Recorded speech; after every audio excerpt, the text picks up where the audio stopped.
Bienvenue dans Quinoa, le podcast qui remet la digestion au centre de la santé. Je suis Julie Coignet, naturopathe, experte en santé digestive. J'ai créé la méthode Happy Bailey pour aider les femmes à faire la paix avec leur ventre quand manger sain ne suffit plus. Ici, on parle digestion, système nerveux, alimentation digeste, hygiène de vie, avec une approche globale, concrète et sans dogme. Mon objectif est simple, vous aider à comprendre votre corps pour reprendre le pouvoir sur votre santé. Bonjour et bienvenue dans ce nouvel épisode de Quinoa. Ça y est, dans 7 jours, mon premier livre, sort dans toutes les bonnes librairies, mais aussi sur les sites de vente en ligne de livres comme Cultura, la Fnac, etc., etc.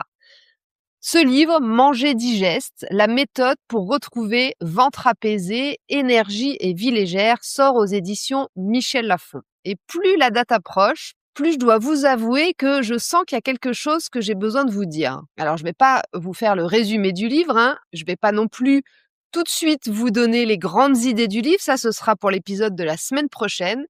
Aujourd'hui, j'avais plutôt envie de vous raconter l'histoire d'avant, de pourquoi ce livre, de pourquoi j'en suis arrivée là, de pourquoi maintenant. Et pour ça, je dois revenir à une phrase que j'ai entendue il y a très longtemps, une phrase qu'un de mes professeurs dans ma formation de naturopathie m'a dite pendant un cours et qui m'avait plutôt dérangée, je dois dire, sur le moment, qui m'avait même mis assez mal à l'aise. C'est une phrase que j'ai mis des années à comprendre, enfin plutôt à intégrer, ou en tous les cas à comprendre le sens, pas à comprendre, vous verrez la phrase qui est toute simple, mais comprendre le vrai sens derrière. Et j'ai mis des années du coup à accepter cette phrase. Alors de quoi je vous parle ? Je vous parle de ce que m'a dit donc ce formateur en naturo qui nous avait dit en plein milieu d'un cours, je me souviens très bien, la maladie, c'est un cadeau. Et je me souviens que ce que j'ai ressenti à ce moment-là, c'était une sorte de gêne, d'injustice, un mélange entre ce qu'il dit est complètement fou, on peut pas se réjouir d'être malade, comme on peut se réjouir d'un cadeau qu'on nous offrirait, parce qu'il faut quand même être honnête, selon les maladies, selon les parcours, les histoires de vie, être capable de dire comme ça avec autant d'assurance que la maladie est un cadeau, ça peut quand même être violent. Moi, je l'avais perçu en tous les cas comme ça, avec beaucoup de violence à ce moment-là. Et ça peut même être complètement à côté de la réalité, en fait, parce que il y a des gens, je pense surtout aux jeunes enfants qui ont des maladies graves, on peut pas dire à leurs parents que c'est un cadeau, c'est impossible à entendre. Donc, ce que je veux vous dire avant d'aller un peu plus loin au sujet de cette phrase, c'est que, évidemment, je ne suis toujours pas convaincue aujourd'hui que cette phrase soit absolument universelle. Comme je viens de le dire, il y a des douleurs, des situations, des histoires où cette phrase n'a absolument pas sa place. Des maladies violentes, des maladies injustes, comme je le disais sur des enfants, bref, des situations où c'est impossible de dire que c'est un cadeau. Et je veux surtout pas que vous entendiez cet épisode comme une injonction à trouver du sens à tout prix, parce que parfois, il faut bien admettre qu'il n'y en a pas. Mais dans mon cas, et avec le recul, je dois vous avouer que cette phrase a complètement changé ma vie. En fait, on m'a diagnostiqué d'une rectocolite hémorragique en 2015. Vous le savez maintenant, si vous écoutez Quinoa depuis un petit moment, j'en parle régulièrement, mais je repose le cadre au cas où pour les nouvelles. Et cette pathologie inflammatoire chronique de l'intestin, je l'ai d'abord trouvée complètement injuste. J'ai été dépitée le jour où on m'a fait ce diagnostic par la notion de chronique, c'est-à-dire qu'on m'annonçait que cette maladie, j'allais la porter, j'allais la subir, j'allais la voir toute ma vie au final. C'est ça, c'est ce que ça veut dire chronique dans le langage médical classique. Mais finalement, avec le recul, il avait raison, mon prof de naturo. Pour mon cas particulier, en tous les cas, cette pathologie, ça a été un véritable cadeau. Parce qu'elle m'a obligée à faire pause, à mettre en pause cette vie que je dévorais à 1000 à l'heure et qui était en train, sans que je m'en rende compte, de me consumer petit à petit. Alors, je faisais rien de mal en théorie, mais j'avais des projets à n'en plus finir, des nuits toujours trop courtes, une charge mentale, une cogitation, rumination mentale hyper intense. J'avais une alimentation pas forcément très adaptée à mes besoins et bien sûr beaucoup de stress. Et puis bam, ça n'a pas été radical du jour au lendemain, mais petit à petit, au fil de mes recherches, de mes apprentissages, au fil de toutes les expériences que j'ai pu faire pour tenter de, comprendre mieux cette pathologie, eh bien, j'ai pu analyser que cette maladie m'avait amené à ralentir. Et si ça m'a grandement agacée au début, soyons honnêtes, hein, moi qui faisais tout à fond, le fait de ralentir, je pensais que c'était pour, les gens, qui n'avaient pas d'ambition, les gens qui n'avaient pas d'énergie, les gens qui étaient faibles, les gens qui subissaient leur vie. Bref, c'était pas du tout moi. Moi, j'étais quelqu'un qui avançait, qui faisait, qui enchaînait, je courais un peu après ma vie sans vraiment m'en rendre compte. Et donc le fait que du jour au lendemain, mon corps m'ait finalement dit stop à travers le message de cette pathologie, le fait que je réalise petit à petit, ça a mis un peu plus de temps, mais que je réalise petit à petit que si je ne ralentissais pas, je ne pourrais jamais mettre cette pathologie en rémission et vivre confortablement avec. Ça s'est imposé à moi petit à petit au fil de mes expérimentations, de mes tests et de mes recherches. Donc finalement, ce que la maladie m'a donné, c'est une forme de lucidité, je dirais. Elle m'a en fait obligée à revoir mes priorités. J'aime bien dire que c'est mon modérateur de vitesse. Je le dis d'ailleurs souvent aux personnes que j'accompagne qui ont ce type de pathologie, RCH ou maladie de Crohn, je leur dis: prenez ça comme un avertissement et prenez-le comme un cadeau, comme votre modérateur de vitesse. Et effectivement, c'est vraiment le cas de cette pathologie. Elle m'a aidée à faire des choix, à me demander ce que je pouvais accepter, ce que je ne voulais plus accepter, pourquoi j'avais besoin de courir tellement après autant de projets, de défis et de challenges. Elle m'a appris quelque chose que je savais pas faire avant, c'est-à-dire prendre soin de moi sans, culpabiliser. Comme je vous le disais, j'ai longtemps pensé que prendre soin de soi, s'écouter, c'était plutôt pour les gens fragiles ou les gens qui avaient que ça à faire. Finalement, moi, j'avais d'autres chats à fouetter. Je voulais plutôt être forte et dans l'action. Je voulais tenir, je pensais tenir et en réalité, j'étais en train de m'épuiser complètement petit à petit. Et ça, je l'ai découvert, je l'ai compris grâce à toutes les recherches que j'ai faites pour essayer de mettre en sommeil cette pathologie qui venait de me tomber dessus. Petit à petit, j'ai commencé à comprendre qu'il allait falloir que j'arrête de tenir coûte que coûte, qu'il allait falloir que je lâche un peu plus prise. Alors, j'aurais aussi pu choisir le traitement médical que me proposait la médecine classique, un traitement à vie, de plus en plus puissant forcément puisque on ne travaille pas sur les causes, mais j'ai pas choisi cette voie-là. Donc par conséquent, eh bien, il a fallu que je m'écoute, que je comprenne les mécanismes en jeu et surtout que j'arrête de tenir coûte que coûte et que j'accepte de ralentir, de lâcher prise.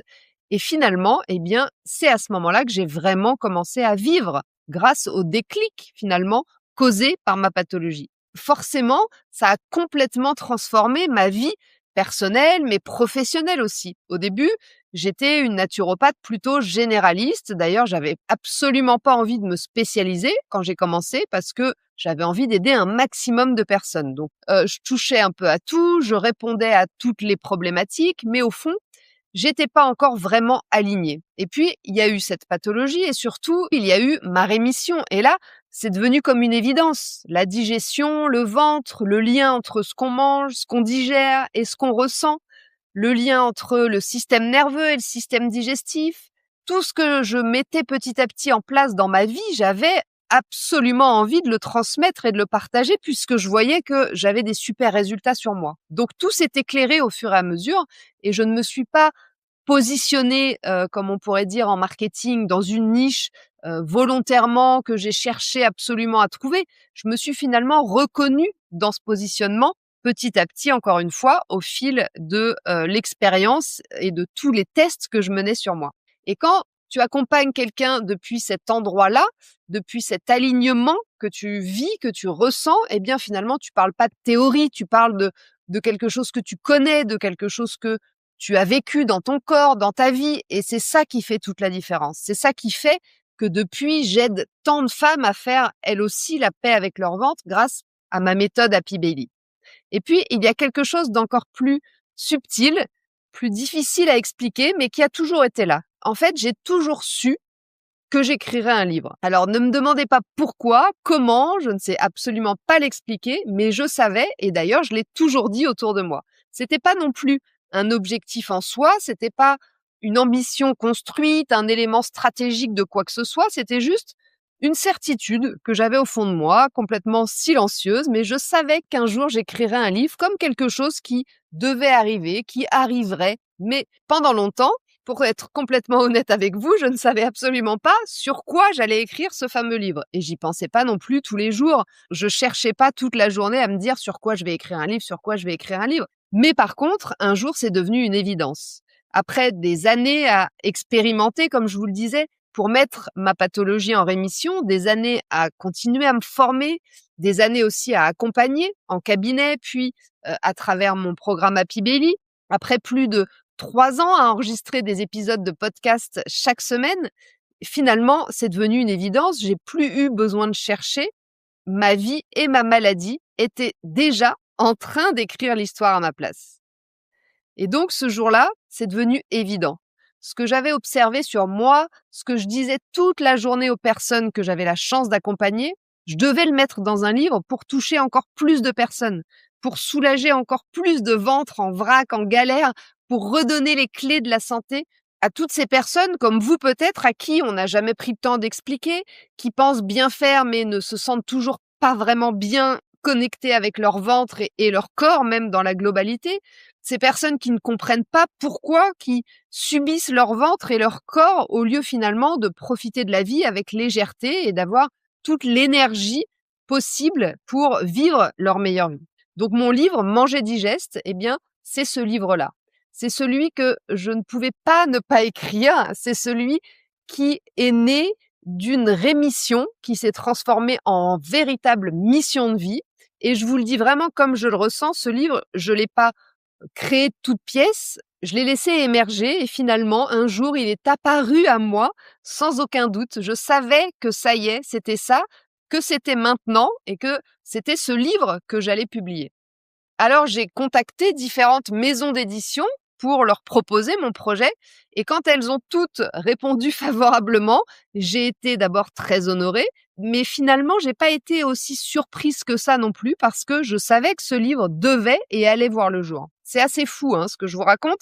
C'est peut-être même complètement incompréhensible ou utopique pour vous d'entendre ça, mais je vous assure que ça s'est vraiment passé comme ça. Alors maintenant, imaginez mon impatience quand, après plus d'1 an avec ce projet secret en tête, je l'ai enfin dans les mains depuis quelques jours seulement et quand je réalise que vous l'aurez vous aussi dans les vôtres d'ici très peu de temps. C'est super excitant et en même temps, c'est tellement aligné que je suis dans un mélange d'excitation et de véritable sérénité. C'est un mix assez bizarre, je vous l'avoue. Voilà ce que je voulais vous dire aujourd'hui, ce que je voulais partager à cœur ouvert avec vous, le pourquoi du comment j'en étais arrivée là, le cheminement autour de ce livre. Et la semaine prochaine, jeudi prochain, eh bien, c'est le jour de la sortie officielle. Alors, j'en profiterai dans le prochain épisode de Quinoa pour partager avec vous les 2-3 grandes idées principales du livre qui font le plus souvent dire « mais pourquoi personne ne m'a dit ça avant ?» En attendant, si vous voulez déjà vous procurer mon livre, c'est une très bonne idée puisque je vous offre, avant sa sortie officielle, 4 épisodes de podcast inédits sur ma vision de la nouvelle santé par le ventre. Il suffit pour ça de précommander mon livre et de m'envoyer une capture d'écran de votre preuve d'achat par mail et je vous fais parvenir les 4 épisodes de podcast inédits que j'ai enregistrés spécialement pour vous et que je ne diffuserai jamais ailleurs. Le lien pour précommander est dans la description de l'épisode et il est aussi dans ma bio Instagram. Si cet épisode vous a parlé, eh bien, partagez-le vraiment aux femmes autour de vous qui se battent peut-être avec leur ventre depuis des années, à celles qui ont l'impression de faire tout bien mais qui ne comprennent pas pourquoi finalement ça ne marche pas, à celles qui sont en train de traverser quelque chose et qui cherchent peut-être du sens parce que eh bien, ce podcast et ce livre, c'est pour vous, c'est pour elles, c'est pour ces femmes-là que je l'ai écrit. Voilà, sur ce, je vous dis à la semaine prochaine et comme toujours, n'oubliez jamais que chaque petit pas compte et que c'est aujourd'hui que vous construisez votre santé de demain. À jeudi prochain.